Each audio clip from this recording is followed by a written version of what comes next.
أنا مسلم هل تعرفون المسلم أنا نور هذا الكون إن هو أظلما. مسند احمد کی روایت ہے، سیدنا انس رضی اللہ عنہ اس روایت کے مروی ہیں، وہ روایت کرتے ہیں سیدنا انس رضی اللہ عنہ کہ جو خادم رسول صلی اللہ علیہ وسلم کے لقب سے بھی جانے جاتے ہیں، کہ جنہوں نے نبی کریم صلی اللہ علیہ وسلم کی 10 سال خدمت کی۔ اب سیدنا انس رضی اللہ عنہ بیان کرتے ہیں کہ ہم ایک دفعہ نبی کریم صلی اللہ علیہ وسلم کے ساتھ حلقہ میں بیٹھے ہوئے تھے، ایک مجلس میں ہم بیٹھے ہوئے تھے، تو نبی کریم صلی اللہ علیہ وسلم نے فرمایا کہ اب جو شخص چل کے تم لوگوں کے پاس آئے گا نا، وہ شخص جنتی ہے۔ تو سب لوگوں نے جب دیکھا تو ایک شخص آیا کہ جس نے وضو کیا تھا، اور وضو کی وجہ سے اس کی داڑھی سے جو قطرات تھے پانی کے وہ ٹپک رہے تھے، اور اس شخص نے اپنے بائیں ہاتھ میں جوتا لٹکایا ہوا تھا۔ اب وہ شخص آیا تو ہم سب نے دیکھ لیا، وہ ایک انصاری شخص تھا، انصار میں سے تھا۔ وہ بیان کرتے ہیں حضرت انس کے اگلا دن ہوا، اگلے دن پھر نبی کریم صلی اللہ علیہ وسلم نے فرمایا کہ اب جو شخص تمہارے پاس آئے گا وہ شخص جنتی ہے۔ اب حضرت انس بیان کرتے ہیں کہ ہم نے دیکھا کہ پھر وہی شخص جو کل آیا تھا، آج پھر وہی شخص آیا، اور اسی حالت میں کہ وضو کے قطرات اس کی داڑھی سے ٹپک رہے تھے، پانی کے قطرات جو تھے وضو کی وجہ سے، اور اسے اپنے بائیں ہاتھ میں جوتا لٹکایا ہوا تھا۔ اب تیسرا دن ہوا تو نبی کریم صلی اللہ علیہ وسلم نے پھر سے فرمایا کہ اب جو شخص تمہارے پاس آئے گا نا، وہ شخص جنتی ہے۔ تو حضرت انس بیان کرتے ہیں کہ تیسرے دن بھی وہی شخص آیا، اور اسی حالت میں آیا، اسی کیفیت میں آیا کہ جو کیفیت نبی کریم صلی اللہ علیہ وسلم نے پہلے 2 دن بیان، نبی صلی اللہ علیہ وسلم نے جس شخص کے بارے میں کہا تھا، اور جو کیفیت اس کی پہلے 2 دنوں میں تھی، وہ تیسرے دن بھی اسی کیفیت میں وہ شخص ہمارے پاس آیا۔ اب کہتے ہیں کہ ہماری مجلس میں سیدنا عبداللہ بن عمر بن عاص رضی اللہ عنہ وہ بھی بیٹھے ہوئے تھے۔ اب وہ اس شخص کے جب وہ شخص اٹھ کر کے گیا تو وہ حضرت عبداللہ بن عمر وہ بھی ان کے پیچھے چلے گئے، یہاں تک کہ اس شخص کے گھر پہنچ گئے۔ اب جا کر کے حضرت عبداللہ بن عمر نے اس شخص سے کہا کہ میری اپنے والد کے ساتھ ناراضگی ہو گئی ہے، اور میں نے اس چیز کی قسم اٹھائی ہے کہ اب میں 3 دن تک ان کے پاس نہیں جاؤں گا، تو کیا آپ مجھے اپنے گھر میں رہنے کی اجازت دیں گے؟ تو اس شخص نے اجازت دے دی کہ ٹھیک ہے، آپ رہ لیں میرے پاس۔ اب سیدنا عبداللہ بن عمر بیان کرتے ہیں کہ میں اس شخص کے گھر رہا 3 راتیں۔ اب میں نے دیکھا کہ وہ کوئی ایسا عمل نہیں کرتا تھا جو عمل ہم نہیں کرتے۔ وہ رات کو قیام نہیں کرتا تھا، سوتا تھا رات کو، لیکن ہاں اس کا یہ عمل تھا کہ جب وہ رات کو اس کی آنکھ کھلتی، جب وہ بیدار ہوتا تھوڑا بہت، جب پہلو تبدیل کرتا تو وہ اللہ تعالیٰ کا ذکر کرتا، وہ تکبیرات پڑھتا،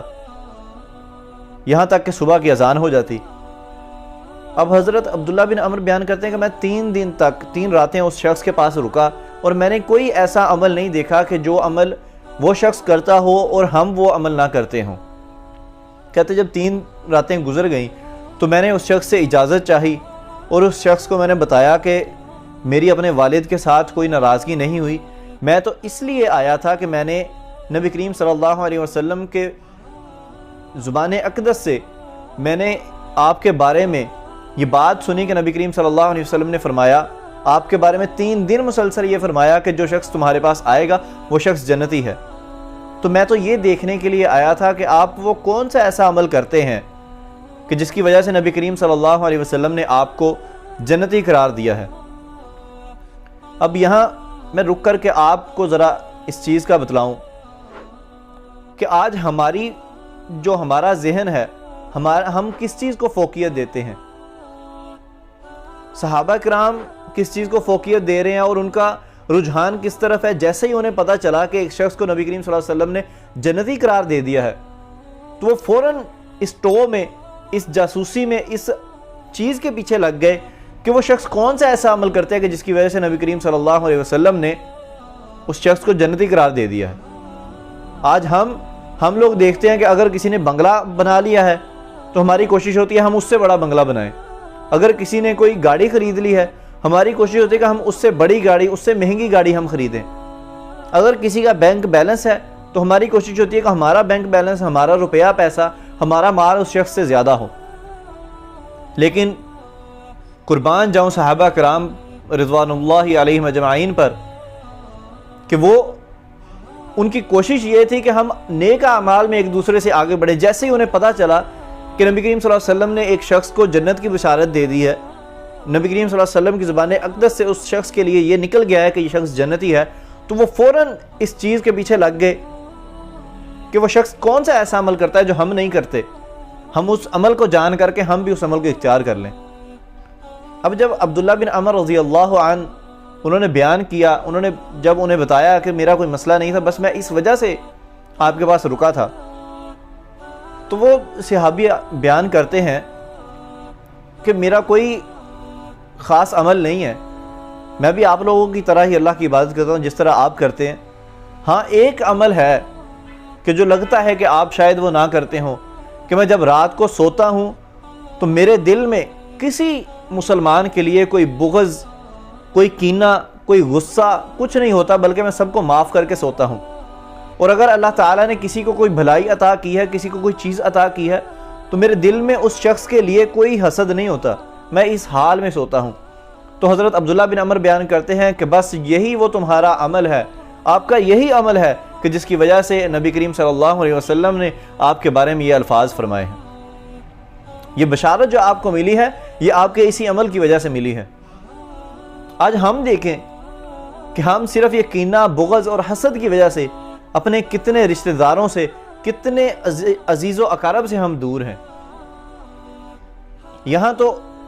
چھوٹی چھوٹی باتوں پر اتنا غصہ, اتنا غضب کیا جاتا ہے ایک دوسرے کے ساتھ, اتنا کینہ اور حسد رکھا جاتا ہے کہ ایک چھوٹی چھوٹی باتوں پر لوگوں کو قتل کر دیا جاتا ہے. اور وہ قتل جو ہے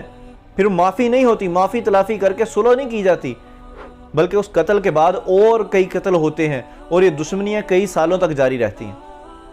تو آج ہمارے لیے بھی یہ, ہم بھی اس حدیث کے, نبی کریم صلی اللہ علیہ وسلم کے اس فرمان کے مصداق بن سکتے ہیں اگر ہم بھی اپنے دلوں کو صاف کر لیں. ہم اپنے دل سے کسی مسلمان کے لیے, اگر کسی کے دل میں کوئی بغض ہے, کسی کے دل میں کوئی حسد ہے, تو ہم آج سونے سے پہلے ہم اللہ رب العزت کو گواہ بنا کر کے ہم اس شخص کو اپنے دل سے معاف کر دیں کہ اللہ میں نے اپنے تمام مسلمانوں کو معاف کر دیا, جتنے بھی مسلمان ہیں, کوئی میرا رشتہ دار ہے, کوئی میرا دوست ہے, اگر کسی نے مجھے کوئی نقصان بھی پہنچایا ہے تو اللہ میں تیری رضا کے لیے اے اللہ آج اسے معاف کرتا ہوں. هل تعرفون المسلم أنا نور